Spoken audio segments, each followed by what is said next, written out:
नमस्कार, जय जोहार।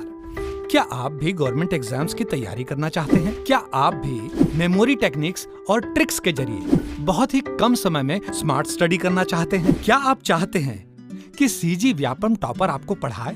तो डाउनलोड करिए योगेंद्र साहू क्लासेस ऐप। यहाँ 10 से अधिक गवर्नमेंट एग्जाम्स क्रैक करने वाले और सीजी व्यापम टॉप करने वाले योगेंद्र सर CGPSC और सीजी व्यापम के अंतर्गत होने वाले सभी एग्जाम्स की तैयारी कराएं। तो डाउनलोड करिए Yogendra Sahu classes app to be the best, learn from the best.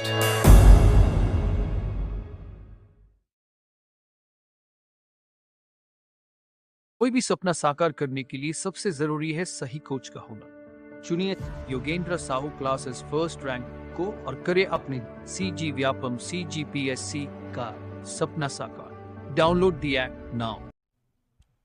चलिए, पुराना याद हुआ? हाँ कि ना? हाँ, तो बताओ लाइन से। सिंधु अफवाह और उसके उद्गम। सिंधु नदी, इंडस रिवर। हाँ ठीक है, ठीक ठीक है जी। और चेनाब, ठीक है,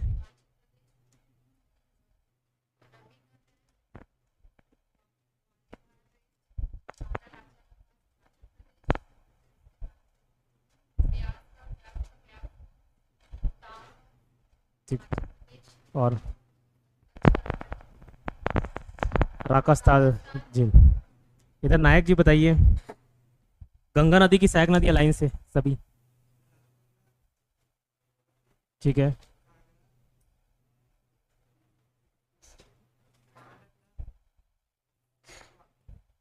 ठीक, नीचे बेतवा और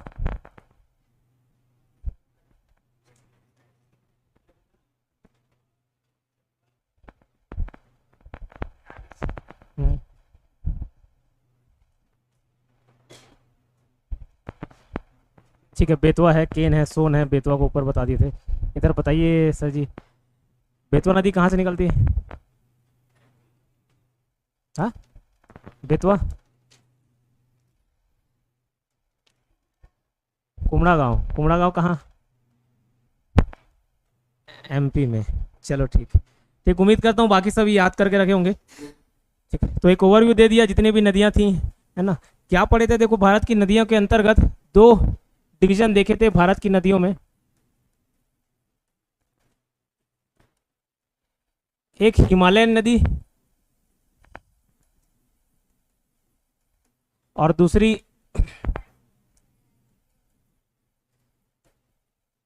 प्रायद्वीपीय भारत की नदियां। ठीक है, हिमालय के अंतर्गत 3 पार्ट बांटे थे इसको और 3 पार्ट में पढ़े थे। पहला कौन सा अफवाह तंत्र था? सिंधु अफवाह तंत्र। दूसरा गंगा अफवाह तंत्र। तीसरा ब्रह्मपुत्र अफवाह तंत्र। प्रायद्वीपीय को 2 भाग में बांटे, एक अरब सागर और एक बंगाल की खाड़ी में गिरने वाली नदियां। ठीक है, और इसकी जितनी भी नदियां थी इसके अंतर्गत सभी नदी देख ली ऑलमोस्ट। अब जो थोड़ा थ्योरी वाला पोर्शन है उसको देख लेते हैं, कंसेप्चुअल चीज़ें उसको देख लेते हैं। पहले सुनना फिर लिखा दूंगा। देखो, कभी कभार ऐसे चॉइस वाले क्वेश्चन आते हैं, 1 और 2 सही है, 1 2 3 सही है, ऑल ऑफ द अबव सही है। उस प्रकार के क्वेश्चन में इसके बीच का डिफरेंस पूछा जाता है, उससे रिलेटेड पॉइंट रहते हैं। जैसे हिमालय की नदी और प्रायद्वीपीय भारत की नदी दोनों में कंपेयर करें तो ये ठंडी लग रहा है, गर्मी लग रहा है? गर्मी। ठीक, तो हिमालय और प्रायद्वीपीय भारत की नदियों के बीच अगर कंपैरिजन करें तो हिमालय की नदियां बोला जाता है अभी युवा अवस्था में, यूथफुल एज में अपने, और जो प्रायद्वीपीय भारत की नदियां हैं वो प्रौढ़ावस्था में। प्रौढ़ावस्था मतलब एडल्टहुड। ठीक है, तो ये जवान है और ये बुढ़ा गई है। ठीक है, क्लियर? अब ऐसा क्यों है? कैसे बोल दिया अभी नदियां बह रही, आप उसको देख के बता दोगे कि 1 साल पुराना है, 1000 साल पुराना है, 1 लाख साल पुराना है। ठीक, तो कैसे मालूम चलता है कि ये नदियां बहुत पुरानी है? और तुलनात्मक रूप से कंपैरिजन करके बताएं तो हिमालय की नदियों से ये पुरानी है प्रायद्वीपीय भारत की नदियां। ये नदी है तो इसको एज्यूम किया जाता है जैसे ये पहाड़ है। अब सपोज ये नदी बह रही है और नदी बहती है तो आपको मालूम है उस चट्टान को भी तोड़ने का क्षमता रखता है। ठीक है, तो धीरे धीरे अपने घाटी को ये छोटा करते जाता है। जैसे जैसे आगे बहते जाता है ठीक है, तो अपने साथ मिट्टी, पत्थर, कंकड़, चट्टान सब धीरे धीरे लेता जाता था। तो जिस घाटी में बहता है उसको धीरे धीरे धीरे धीरे छोटा करते जाता है। तो हिमालय की नदियाँ देखना, हिमालय का जो पहाड़ है जहाँ से नदियाँ बहती है वो अभी भी ऊंची ऊंची है, बहुत ज़्यादा ऊंचाई है उसका, ठीक। तो वहाँ से बहती तो अभी माना जाता है कि अभी उसका कटाई छटाई का काम बचा है। तो जिस घाटी में बह रही है, जिस चट्टानों में बह रही है, जिस स्लोप में बह रही है, उसको और अभी गहरीकरण करने का काम उसको करना है, ठीक है।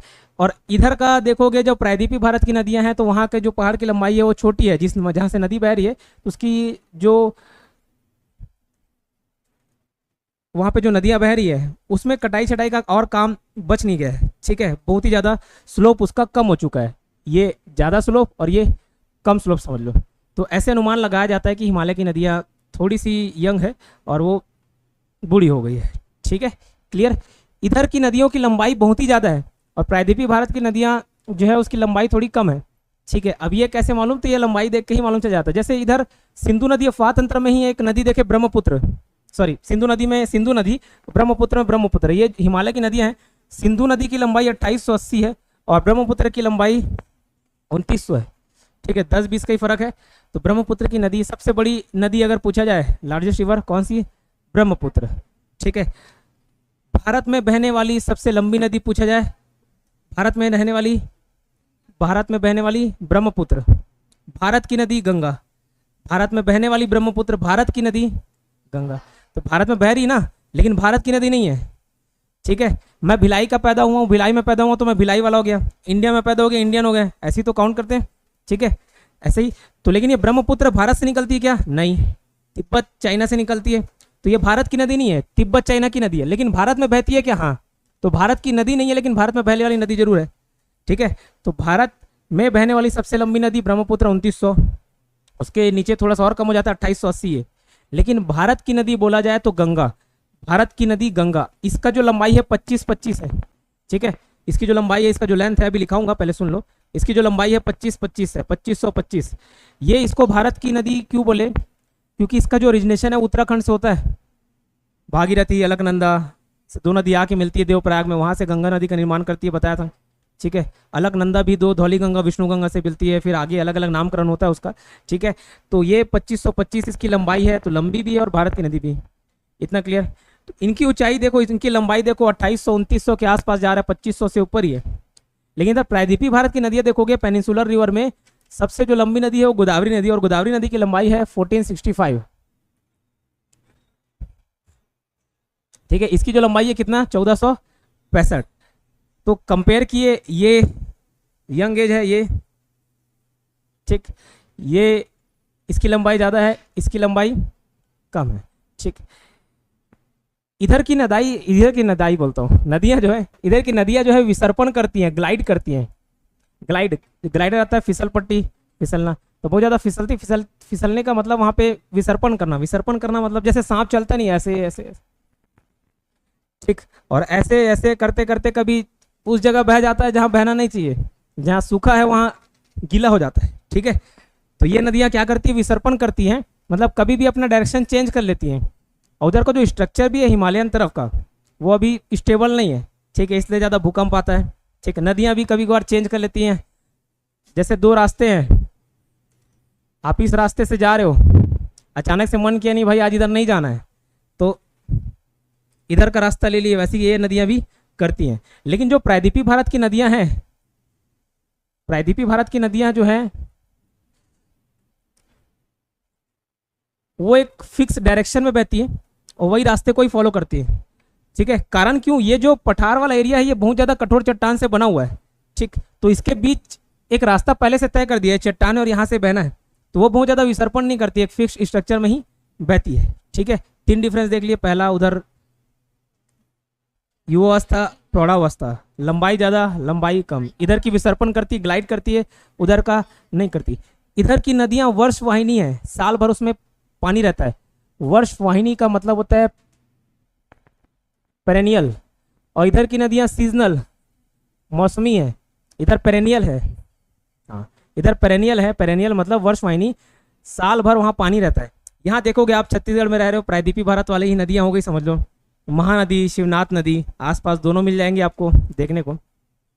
हमेशा पानी रहता है क्या, लबालब नहीं रहता, शिवनाथ गए और कभी सोचे कि वहाँ से जंप मारना है, पानी में गोता लगाना है, ठीक, लॉन्ग जंप हाई जंप मारे, बरसात के मौसम में मारोगे तो ठीक है, और वही गर्मी का मौसम रहेगा तो खत्म, टाटा बाय बाय, ठीक। क्यों? उस टाइम पानी देखने को नहीं मिलेगा। इसका क्या मतलब कि भाई उसी बरसात मौसम में रहती है, सीजनल है। लेकिन इधर की नदियाँ ऐसा नहीं है, साल भर इसमें पानी रहता है। क्यों? इधर गर्मी नहीं पड़ती क्या? गर्मी पड़ती है, लेकिन गर्मी में बरसात से ज़्यादा पानी हो जाता है। कारण क्या? इधर की सारी नदियाँ हिमालय से, ज़्यादातर पहाड़ी एरिया से निकलती है, और वहाँ पे ग्लेशियर्स हैं, ग्लेशियर्स हैं, बर्फ़ का पहाड़ है समझ लो। तो गर्मी पड़ता है तो बर्फ़ का पहाड़ क्या पिघलता है, बर्फ़ पिघलता है और धीरे धीरे वहीं नदी में जाके मिल जाता है। तो गर्मी आने से उसका और लेवल बढ़ जाता है, कम होने के बजाय, पानी सूखने के बजाय। पानी इधर सोख तो रहा है, जहाँ नदियाँ वहाँ सोख रही, लेकिन पीछे से और बैकअप आ रहा है। तो इधर की पानी, इधर की जो नदियाँ हैं पानी से लबालब रहती हैं, इधर का नहीं रहती, गर्मी से सूख जाती है। ज़्यादातर नदियाँ, एक आध नदी को छोड़ दो, जैसे एक आध नदी में आती है कावेरी नदी, कावेरी नदी वर्ष वहीं नहीं रहती है, एक एक्सेप्शन है। इसका कारण क्या? इसका कारण समझने के लिए मानसून समझना जरूरी है। बस 5 मिनट में समझा रहा हूँ, बाकी मानसून वाले टॉपिक में देखेंगे।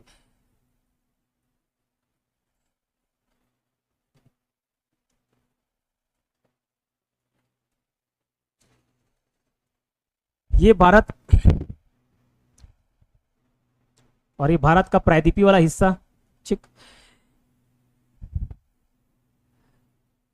स्कूल में थे तो याद होगा आप लोगों को, जून में स्कूल चालू होता था, 15 जून 16 जून के आसपास स्कूल चालू होता था, और उस टाइम भारी बरसात होती थी, ठीक है। और उसी टाइम बोला जाता था मानसून आ गया, मानसून आ गया। जब पानी गिरना चालू होता था तो बोलते थे क्या, मानसून आ गया, ठीक है। तो ये मानसून कुछ नहीं, हवाएं हैं, हवाएं हैं जो अपने साथ नमी ग्रहण करके रखी हुई हैं, ठीक है।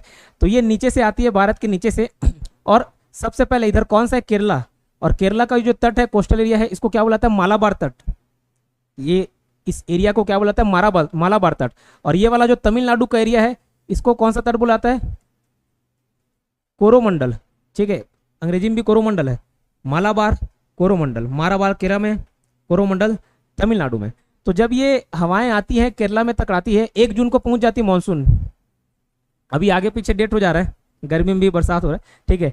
बट एक जून के आसपास, रफ फिगर 1 जून के आसपास इधर टकराती हैं और यहाँ पे वर्षा करती है, ठीक है। तो जो कावेरी नदी का उद्गम है कर्नाटक के पास है, ब्रह्मगिरी पहाड़ी से। तो जब ये दक्षिण पश्चिम मानसून आती है, ठीक है, तो भी बरसात करती है, मतलब बरसात के दिनों में पानी गिराएगी, तो इसका ऊपर साइड भी पानी गिर रहा है, तो ये अल्टीमेटली पूरे नदी में ही बहेगी। तो बरसात के दिनों में भी पानी इसको मिल जाती, कहाँ से? दक्षिण पश्चिम मानसून से। आगे चल के ठंडी के दिनों में, ठंडी के दिनों में ऊपर से एक और हवा की लहर आती है, इसको बुलाता है उत्तर पूर्वी मानसून, नॉर्थ ईस्ट मानसून, उत्तर पूर्वी मानसून। राइट साइड ईस्ट, ऊपर नॉर्थ, इधर से आ रही है नॉर्थ ईस्ट। तो जब ये वापस आती है नदियां, तो ये जो हवाएं हैं इधर बरसात नहीं करती, ठीक है। क्यों बरसात नहीं करती? क्योंकि ये जो हवा बह रही है इस तरफ से, यहाँ पूरा का पूरा क्या है? जमीनी एरिया है, समुद्री एरिया तो है नहीं। और जो हवा बहेगी, हवा ऊपर से जाएगी, अगर समुद्र के ऊपर से गुजरी तो वो समुद्र की पानी को सोख लेती है, और जमीन से गुजरी, स्थल एरिया, लैंड एरिया से निकला, तो कहाँ से पानी सूखेगा? ठीक है, तालाब डबरी वगैरह को नहीं सूखता, समुद्र है, बहुत ज़्यादा पानी है, वहाँ का पानी को सोख लेता है, ठीक है। तो यहाँ से जो बहती है हवाएं, वो नमी ग्रहण नहीं कर पाती और इधर कहीं पे भी बरसात नहीं करती। लेकिन इस एरिया से जो निकलती है, तो यहाँ पड़ता है पूरा बंगाल की खाड़ी, यहाँ समुद्र पड़ता है, ठीक है। देखो इधर दिख रहा है पानी। तो जब ये बहती है, नॉर्थ ईस्ट मानसून हवाएं बहती हैं, तो इधर कभी भी नरमी जो नमी है वो ग्रहण नहीं करती। लेकिन बे ऑफ बंगाल से जब गुजरती है, तो यहाँ पूरा का पूरा क्या लेके आती है?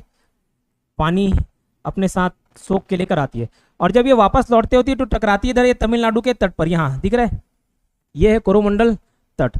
तो यहाँ पे भी टकरा के वो क्या कर देती है? बरसात कर देती है, आसपास वर्षा गिरती है। तो इसको दोनों टाइम में पानी मिल जाता है, ठीक है, दोनों समय में पानी मिल जाता है। तो कावेरी नदी वर्ष वाही नहीं रहती है, बाकी ज़्यादातर नदियाँ सीजनल हैं, मौसमी हैं, बरसात के दिनों में पानी रहता है, बाकी टाइम में नहीं रहता, ठीक है। ये क्लियर? तो ये थोड़ा बहुत डिफरेंस था, उसका जानना जरूरी है, ठीक है। इसमें किसी कोई समस्या नहीं तो लिखिए।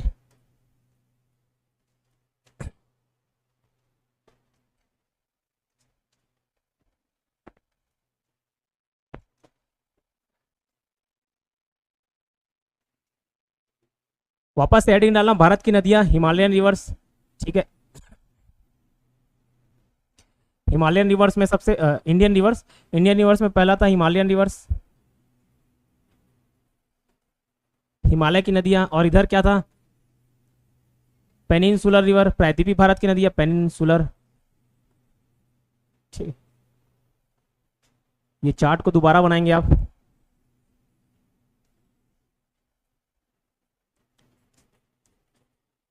सिंधु, सिंधु को इंडस, ठीक है, इंडस, गंगा और ब्रह्मपुत्र।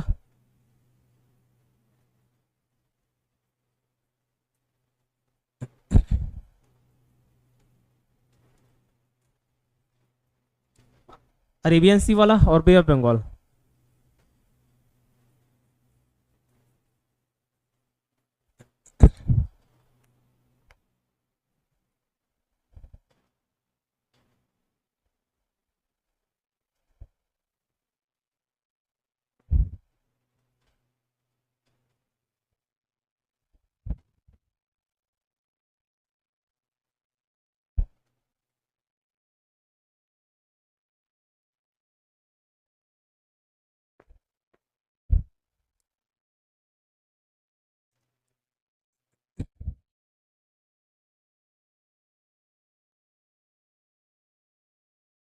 ठीक है, लिखिए।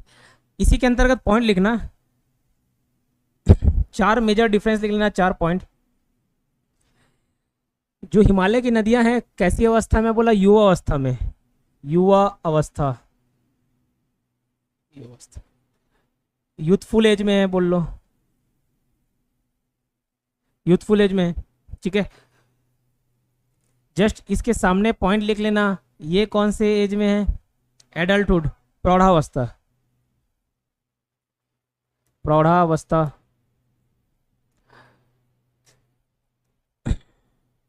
एडल्ट एज में बोल सकते हैं, एडल्टहुड, जैसे बचपना चाइल्डहुड, वैसी एडल्टहुड।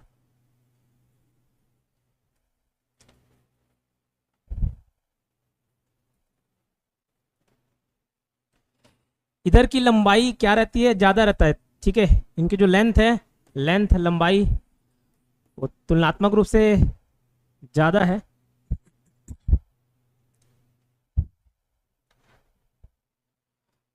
और इसकी लंबाई कंपैरेटिवली थोड़ी सी कम है।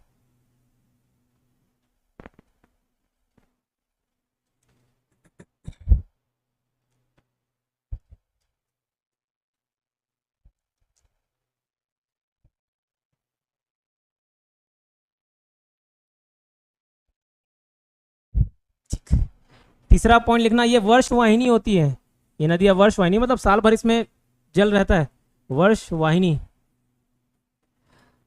और ये मौसमी है, मतलब साल भर नहीं रहता पानी, बरसात के समय ही रहेगा, दिखेगा ज्यादातर।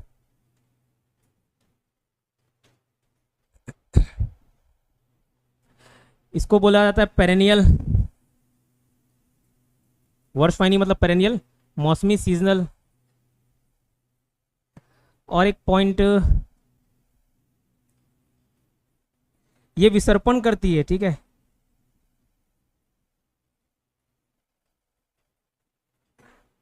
विसर्पण करती है, ग्लाइड करती है, ठीक।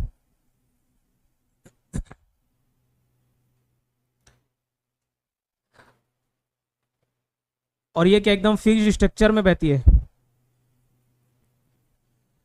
ठीक।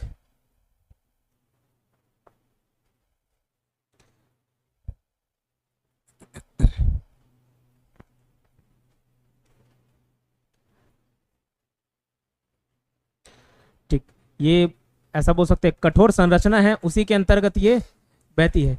जैसे मैं अगर यहाँ पे पानी इधर बहा दूं, जहाँ पे मैदानी है, यहाँ पे टाइल्स पे बिछा, तो पानी कहीं पे भी भगेगी, बस वही हाल इधर का होता है, ठीक है। मैदानी क्षेत्र से बहती है तो इधर उधर डायरेक्शन चेंज हो जाता है। डायरेक्शन चेंज होने के कारण भी है, मैदानी क्षेत्र में बह रही है तो वहाँ जो मिट्टी रहता है थोड़ा मुलायम रहता है। लेकिन मैंने बोला जो प्रायद्वीपीय भारत है वो कठोर चट्टान से बना हुआ है, तो एक स्ट्रक्चर फिक्स है, यहाँ से बन बहेगा, मतलब वहाँ से बहेगा, तो उधर की नदियाँ ज़्यादा विसर्पण नहीं करती, ठीक है। ये चार पॉइंट क्लियर रहेगा। तो ये दोनों का डिफरेंस था। अब लाइन से सिंधु, गंगा, ब्रह्मपुत्र, ये जो नदी देखे थे, इसके नदियों के नाम देख लिए, ओरिजिनेशन देख लिए। इसमें जो एक्स्ट्रा पॉइंट है वही बता रहा हूँ, ठीक है। फिर से वापस हर नदी का उद्गम या हर नदी का ओरिजिनेशन नहीं लिखेंगे, जो इंपॉर्टेंट एक्स्ट्रा पॉइंट है वो देखेंगे, ठीक। तो सबसे पहले वापस आप रफ मैप बनाइएगा, किसका, ये इतना ऊपर का जो पार्ट दिख रहा है ना, इतना बनाएंगे।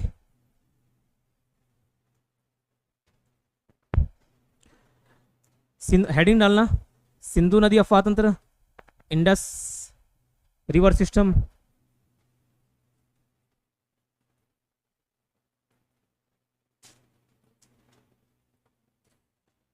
ये ठीक है। ऊपर का जम्मू कश्मीर बना, थोड़ा बड़ा बनाना।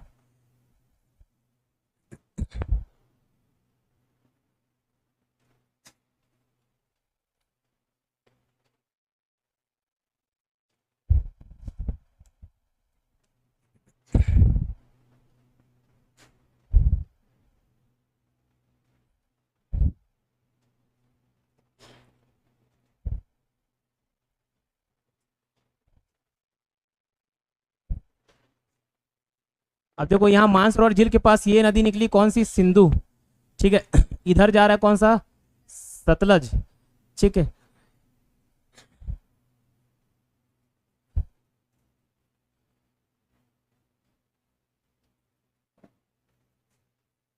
छोटा हो गया।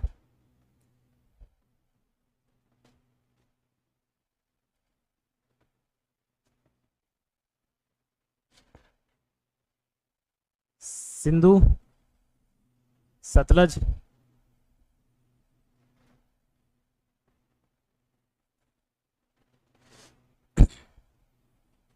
ये लाइन से टोटल 6 नदियां दिखी आपको, ठीक। इसका डायग्राम बनाना। ये नदी देखो भारत के अंतर्गत ही मिल जा रही है, ये सबसे नीचे वाला व्यास है। सिंधु, झेलम, चिनाब, रावी, व्यास, सतलज, नामकरण कर लेना।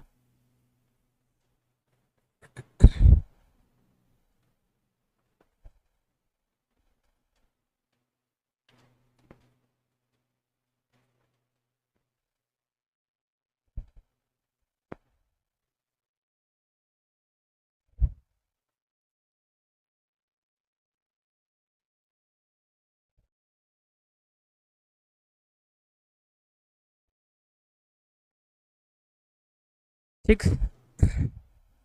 अब नीचे पॉइंट बना के लिखते चलना, ठीक है। सिंधु नदी डैश, आगे उसको लिखना सिंधु नदी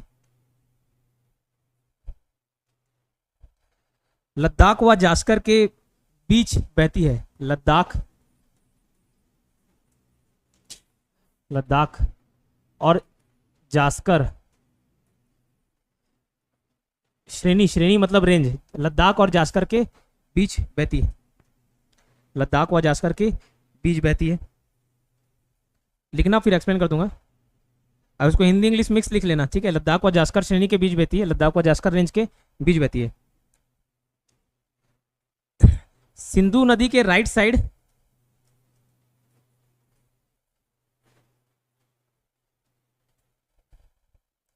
लेह बसा हुआ, लेह,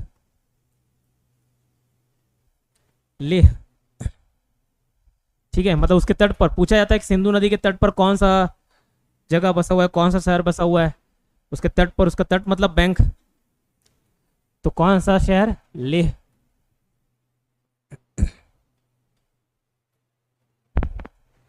सबसे बड़ा गार्ज, गार्ज, हाँ गार्ज, अंग्रेजी में भी उसको गार्ज बोलते हैं, एक्चुअली इंग्लिश वाला ही शब्द है गार्ज। अंग्रेजी में गॉर्ज, हिंदी में गार्ज। सबसे बड़ा गार्ज, लार्जेस्ट गॉर्ज बोल सकते हो। सिंधु नदी बनाती है, ठीक है, इंडस रिवर ही बनाती है। सबसे बड़ा गार्ज सिंधु नदी बना रही है। Largest gorge is found by Sindhu river, ठीक। गार्ज क्या बोल रहे हो, मतलब क्या होता है, एक मिनट बस दिखा देता हूँ फिर बताता हूँ लाइन से। हाँ क्या बोल रहे, कूलर गर्मी ठंडी लगा तो बोला। हाँ हो गया? ठंडी लग गया? नहीं लगा है? चलो ठीक है, जोर से बोल रहा हूँ, सुनाई देगा। गार्ज का निर्माण करती है, किसका? गार्ज का।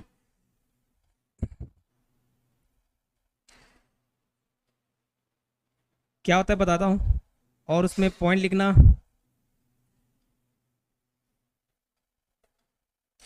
बस इतना ही पॉइंट है।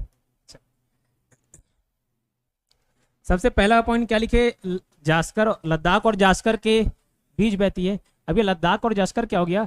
ऊपर कश्मीर वाला पार्ट है ना, कश्मीर ऐसे बना, कश्मीर वाला पार्ट है, तो हिमालय के ऊपर एक और हिमालय पड़ता है, उसको बोलते हैं ट्रांस हिमालय, हिंदी में पार हिमालय। हिमालय के पार, उस पार, पार हिमालय।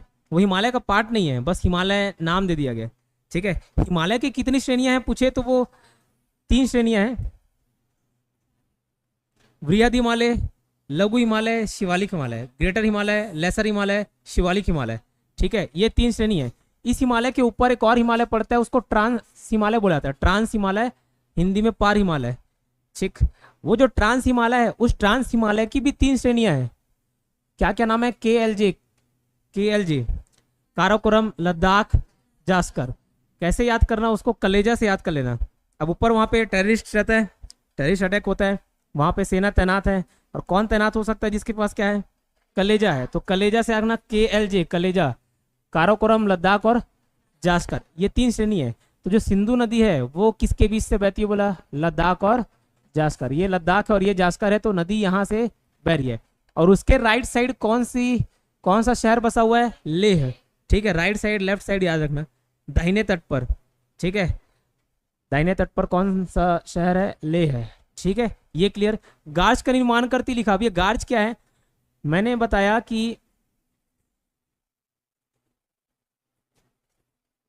देखो, ये मान के चलो हिमालय का उद्गम हो रहा है। एक थ्योरी के अनुसार नीचे प्लेट, 2 प्लेट टकराई और बीच का पोर्शन ऐसे उठते गया, और वही हिमालय पहाड़ का निर्माण किया, ये बताते हैं, ठीक है, बताया जाता है। इससे पहले भी कुछ नदियां बहती थी, ठीक। इससे पहले भी कुछ नदियां बहती हैं, ठीक है। तो क्या होता है, अब ये पहाड़ धीरे धीरे उठ रहा है। ऐसा एक दिन में से खड़ा नहीं हो जाएगा, सालों ले गए उसको, हजारों साल, लाखों साल लगे। धीरे धीरे ऊपर उठते गया। लेकिन जिस पोर्शन से, जिस जगह से नदी बह रही थी, वहां पे उसको काटते गई। वहां पे जो पहाड़, चट्टान, पत्थर सब आ रहा था, काटते गया। तो आजू बाजू के साइड का उड़ गया, बीच वाला क्या रह गया? खाली रहेगा ये जगह, ठीक है। तो ये कहीं ना कहीं एक आई आकार की घाटी बना देती है, ठीक है। इधर पहाड़ और बीच में नदी। कभी देखते होगे यहाँ से खड़े होके नीचे देख रहे हो, ठीक है। तो ये जो आई आकार की घाटी है, इसी को क्या बोला जाता है? गार्ज बोला जाता है। क्या बोला जाता है? गार्ज, ठीक। तो गार्ज मतलब समझ आया। तो उस जगह खाली हो गया। तो ये कौन सी नदी निर्माण करती है? सिंधु नदी। सिंधु नदी जिस गार्ज का निर्माण करती है उसको सिंधु गार्ज बोला जाता है, ठीक है। कौन सा गार्ज? सिंधु गार्ज बोला जाता है, ठीक है। अब यही अगर सूख जाए नदी, फिर वो पास बन जाता है, दर्रा, ठीक है। वहां से आने जाने के लिए रास्ता है, पानी रहेगा थोड़ी नाव पे जाओगे पैदल, ठीक है। क्लियर।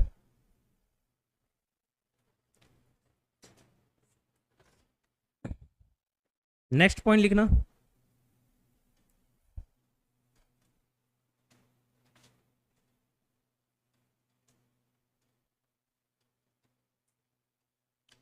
झेलम,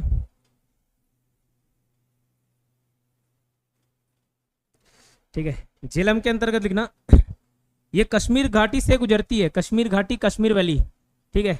कश्मीर घाटी कश्मीर वैली से गुजरती है, और वूलर झील में मिलती है। वूलर झील, वूलर लेक, वूलर झील में मिलती है।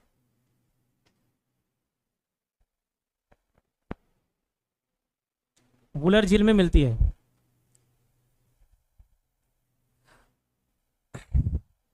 अब ये बोला जाता है कि ये जो वूलर झील है उसका निर्माण किसने किया है, उसका कंस्ट्रक्शन किसने किया? झेलम नदी ने किया, ठीक है।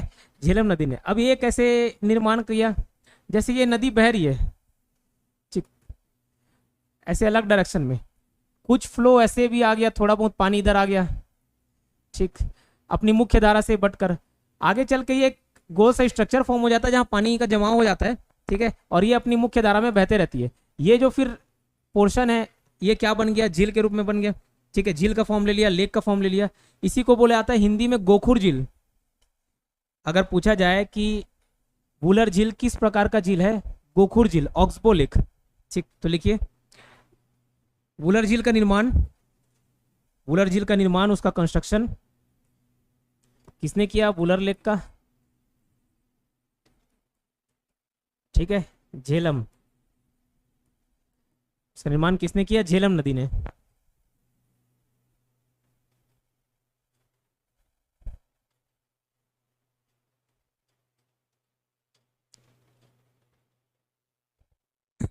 क्लियर क्या? चलिए,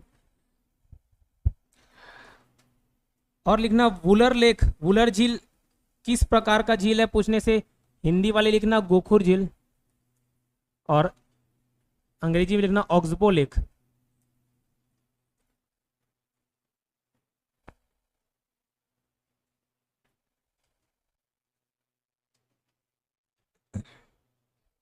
ऑक्सबो, गोखुर, गोखुर, ख वाला ख, ख, खखार के थूकने वाला ख, गोखुर है। ठीक है, जो इस तरीके से निर्माण होता है ना उसको गोखुर बुलाता है। उसकी आकृति ऐसी गाय बैल टाइप का सिंह जैसा होता होगा, इसलिए बोला जाता हो।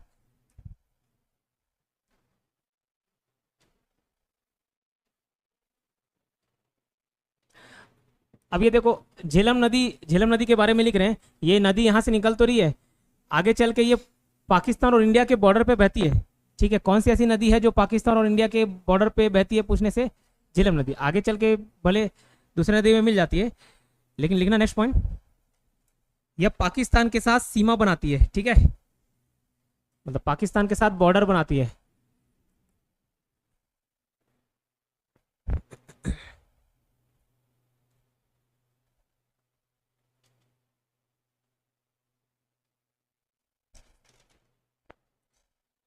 अब इसके तट पर एक महत्वपूर्ण शहर बसा हुआ है, श्रीनगर। ठीक है, तट पर मतलब bank, city situated in the bank of the river, ऐसे पढ़ते नहीं, तो बैंक ऑफ रिवर। तो इसके तट पर कौन सा शहर है पूछने से श्रीनगर।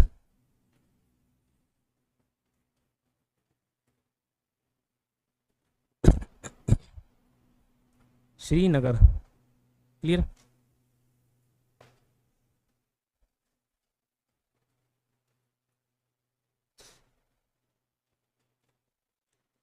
उसको ऐसे याद कर लिया, श्रीनगर से श्रीमती याद कर लिया। शादी के बाद श्रीमती को झेलना पड़ता है नहीं, ठीक है, तो श्रीमती को झेलो से आगना, श्रीमती से श्रीनगर, झेलो से झेलम।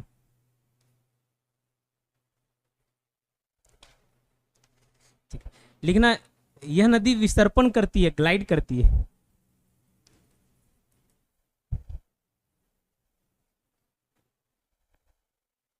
ठीक है, विसर्पण करती है, लेकिन अनंतनाग से बारामूला तक, अनंतनाग से बारामूला तक, बारामूला तक नौका गम्य है। अनंतनाग से बारामूला तक नौका गम्य है। नौका गम्य मतलब नेविगेबल, और नेविगेबल मतलब भी यहाँ पे नाव चला सकते हो। विसर्पण कर रही, बहुत ज्यादा धार तेज है तो उसमें नाव नहीं चला सकते। ठीक है, शांत जल में ही नाव चलाया जा सकता है, जहाँ बहाव ज्यादा नहीं है, उथल पुथल नहीं है। तो अनंतनाग से बारामूला तक क्या है, नौका गम्य है, नेविगेबल है।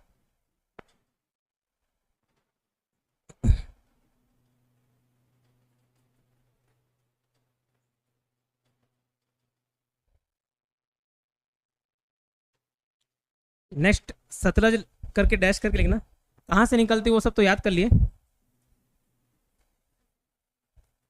सतलज नदी डैश कर लिख लेना, शिपकीला गार्ज, शिपकीला, शिपकीला, शिपकीला गार्ज बनाती। कैसे गार्ज बनाती देख लिए, शिपकीला गार्ज बनाती, बस शिपकीला गार्ज।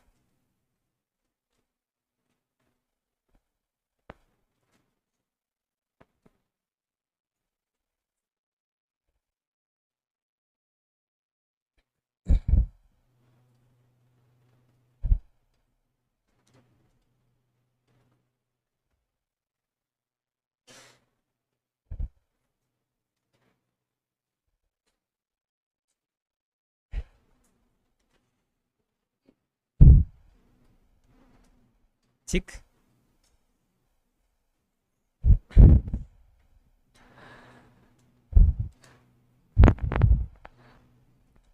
और स्टार मार्क डाल के रखना। कुछ अन्य सहायक नदी, सिंधु नदी अफवाह तंत्र के गत और थोड़ी बहुत दूसरी सहायक नदी देख लेते हैं।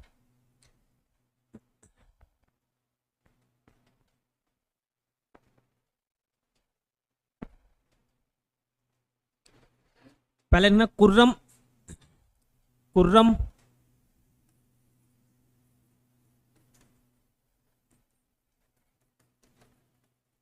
गोमल, काबुल और श्योक।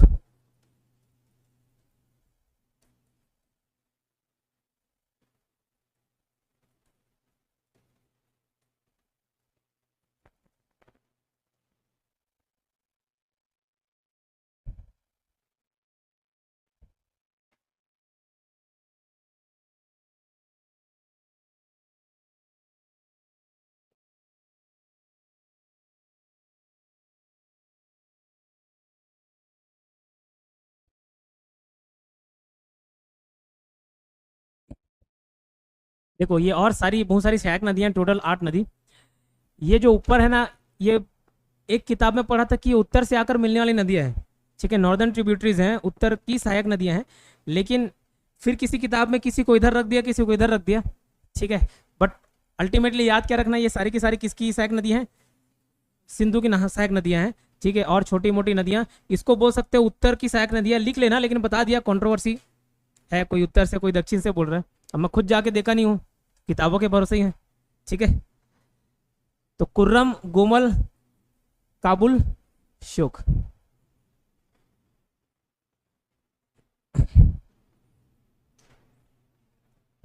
ठीक है, क्लियर क्या? अब इसको याद कैसे करना, बाकी सब याद किए, ये वाले को याद रख लेना उत्तर और ये वाला दक्षिण। इसको उत्तर से कैसे याद रखोगे? देख, कुर्रम सरनेम है क्या? कुर्रे नाम सुने हो, कुर्रे सरनेम होता है। गोयल भी नाम सुने हो, गोयल सरनेम है। तो दो अलग अलग सरनेम वाले शादी कर लिए। ठीक है, दो अलग अलग, कुर्रम और गोयल, तो शादी किए, निकाह किए। बोल लो निकाह किए तो कबूले कबूले बोले होंगे। फिर बाद में क्या मनाए? शोक मनाए। शादी के बाद मनाते हैं शोक, तो शोक मनाए। कुर्रम गोयल शादी कर लिए। जब उससे सवाल पूछा गया कि आपको ये निकाह कबूल है, तो उसने उत्तर दिया कबूल है। फिर बाद में क्या मनाए? शोक मनाए। तो कुर्रम, गोमल, काबुल, शोक, ये सारी उत्तर की सहायक नदी, ऐसे याद कर सकते हो रिलेट करके। बाकी ये राइम कर रहे, जास्कर, श्यांग, शिगार, गिलगिट, श श श श, ऐसे जास्कर, श्यांग, शिगार, गिलगिट, ये दक्षिण है। उत्तर वाला हो गया तो बचा खुचा कौन सा? दक्षिण। ठीक है,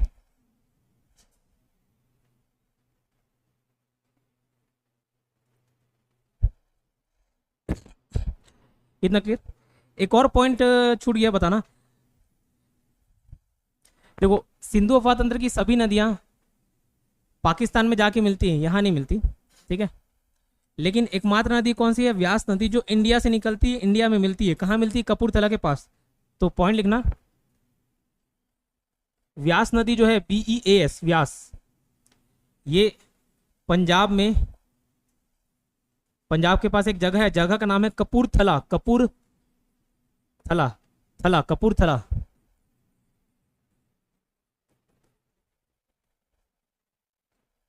यहां जाके कौन से नदी में मिल जाती है? सतलज में, सतलज नदी में मिल जाती है।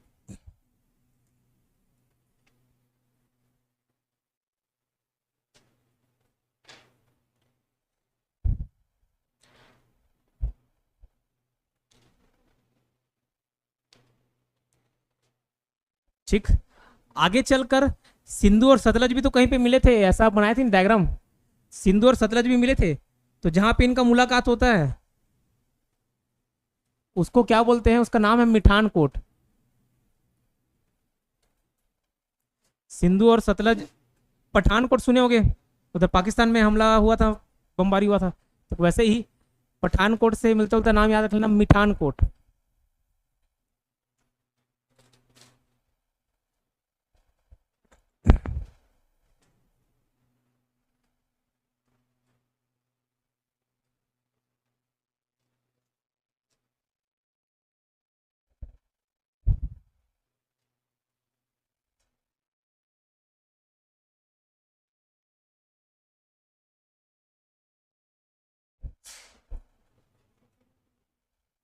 ठीक है। सिंधु और सतलज जहाँ पे मिलते हैं संगम बोला जाता है। संगम मतलब कॉन्फ्लुएंस, कॉन्फ्लुएंस। संगम कहाँ पे होता है? मिठानकोट के पास होता है। इतना क्लियर, ठीक है, याद रहेगा। अब सिंधु नदी अफवाह तंत्र पढ़े हैं तो एक और ट्रीटी भी पढ़ लेते हैं। नदी क्या है? विवाद का कारण बनती है। क्यों कारण बनती है? एक ही जगह से तो बहती नहीं है। जैसे सिंधु की ही नदियां देख ली हम लोग, इंटरनेशनल रिवर्स हैं, चाइना से भी बह रही है, इंडिया से भी बह रही है, पाकिस्तान भी जा रहा है, ठीक है। तो इसके पानी के यूज को लेकर टकराव होता है आपस में। इवन देशों में नहीं, राज्यों में भी होता है। कावेरी के नाम पे दंगा होता है साउथ इंडिया तरफ, ठीक है। तो कावेरी नदी भले 2 राज्यों में बहती है, कर्नाटक और तमिलनाडु, लेकिन उसका जो जल ग्रहण क्षेत्र है वो बाकी राज्यों में भी पड़ता है।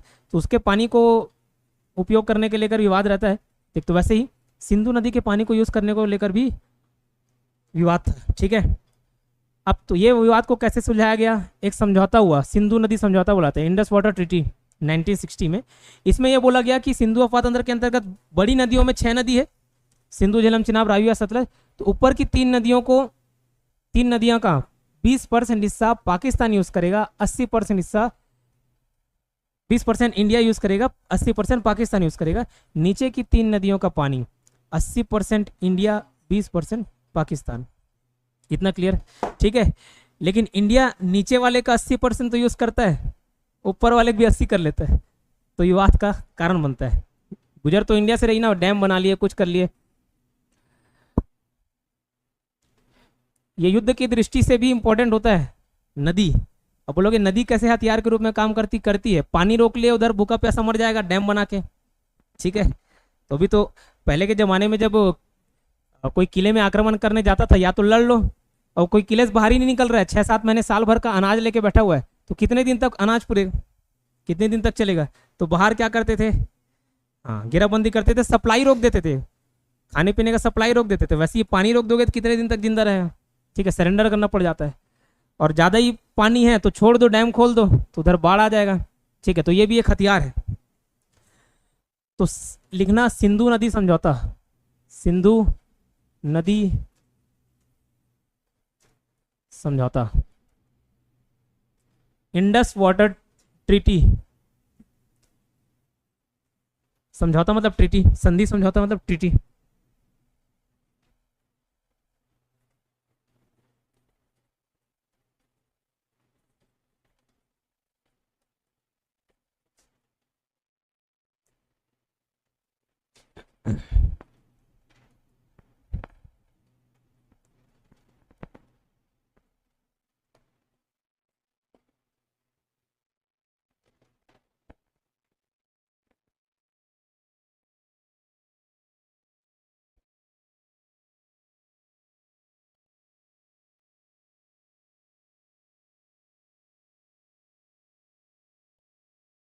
ये लिखना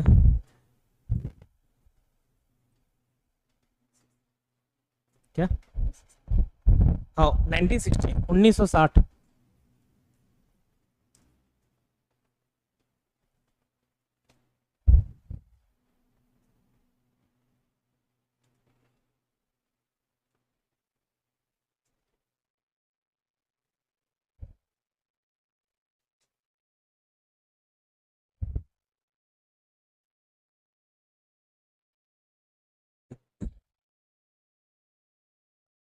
ये सिंधु अफवाह तंत्र के अंतर्गत जितने पॉइंट्स थे कवर करा लिए। एक बार पढ़िए, तब्बू ऑफ करो।